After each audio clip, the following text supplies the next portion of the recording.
एक गांव में एक किसान अपनी पत्नी और बच्चे के साथ रहता था। उसने एक कुत्ता पाल रखा था जिसका नाम सुल्तान था। वह कुत्ता बूढ़ा हो चुका था, उसके दांत भी टूट गए थे।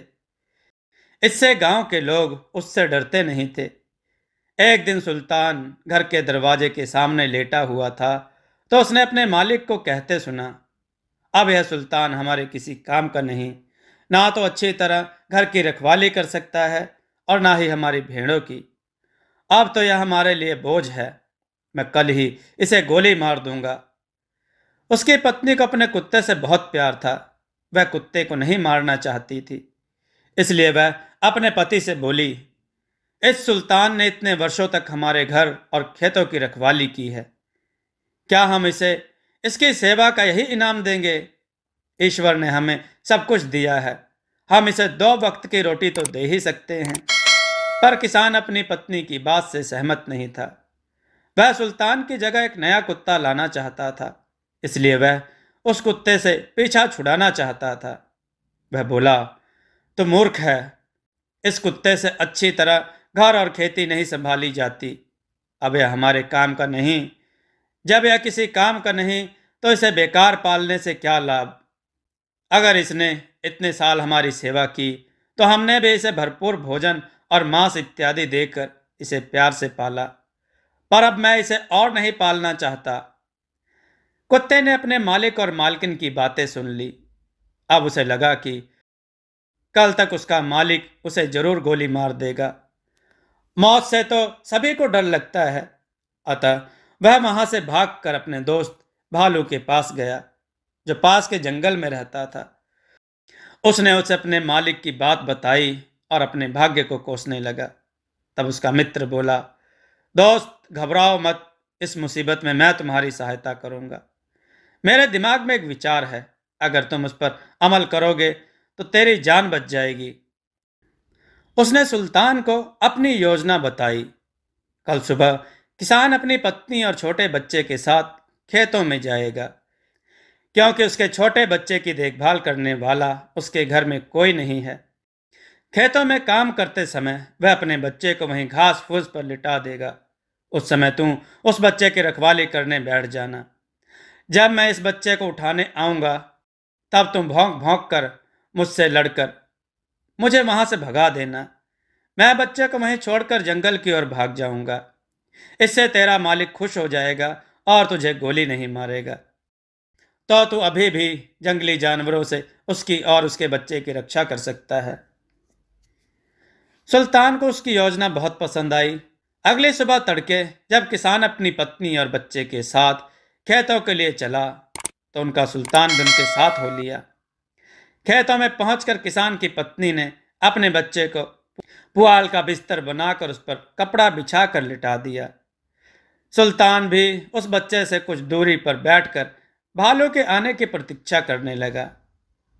थोड़ी देर बाद भालू चुपके से आया और बच्चे को उठाकर चल दिया। सुल्तान भौंकता भौंकता उस भालू के पीछे दौड़ा। तब भालू बच्चे को वहीं छोड़कर भाग गया। जब किसान और उसकी पत्नी ने सुल्तान का भौंकना सुना और बच्चे को उठाकर ले जाते भालू को देखा तो दोनों ही डर के मारे जोर जोर से चिल्लाते हुए भालू की ओर दौड़े। पर उन दोनों के पहुंचने से पहले ही भालू बच्चे को छोड़कर जंगल में घुस गया और सुल्तान उस बच्चे को उठाकर अपने मालिक के पास ले आया। किसान बच्चे को ठीक ठाक देखकर बहुत खुश हुआ और सुल्तान को बहुत प्यार किया, क्योंकि सुल्तान की वजह से ही उसके बच्चे की जान बची थी। वह खुश होकर अपनी पत्नी से बोला, अब मैं अपने सुल्तान को नहीं मारूंगा। आज इसी ने हमारे बच्चे की जान बचाई है। आज से तुम इसे रोटियां दूध में भिगो कर देना, क्योंकि यह बेचारा रोटियां अच्छी तरह चबा नहीं सकता। बच्चे की जान बचाने के बाद से रोजाना सुल्तान की खूब सेवा होती। अब किसान ने कभी भी उसे गोली मारने की बात नहीं की। सुल्तान की जिंदगी आराम से गुजरने लगी। एक दिन सुल्तान रात के समय घर के आगे बैठा घर की रखवाली कर रहा था।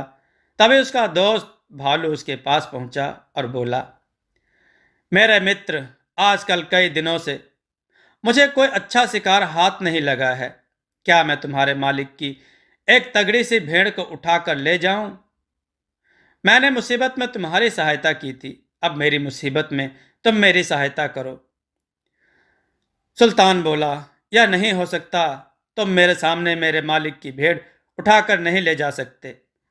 मैं अपने मालिक का नुकसान नहीं होने दूंगा। भालू ने सोचा कि सुल्तान उससे ऐसे ही कह रहा है।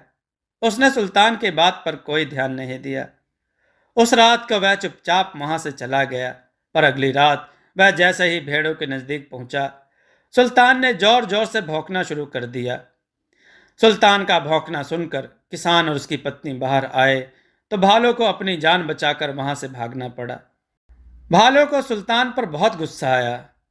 उसने सोचा कि सुल्तान ने उसके साथ गद्दारी की है, अब सुल्तान से इसका बदला लेना ही पड़ेगा, क्योंकि जब तक सुल्तान जिंदा रहेगा वह किसान की भेड़ें कभी नहीं चुराने देगा।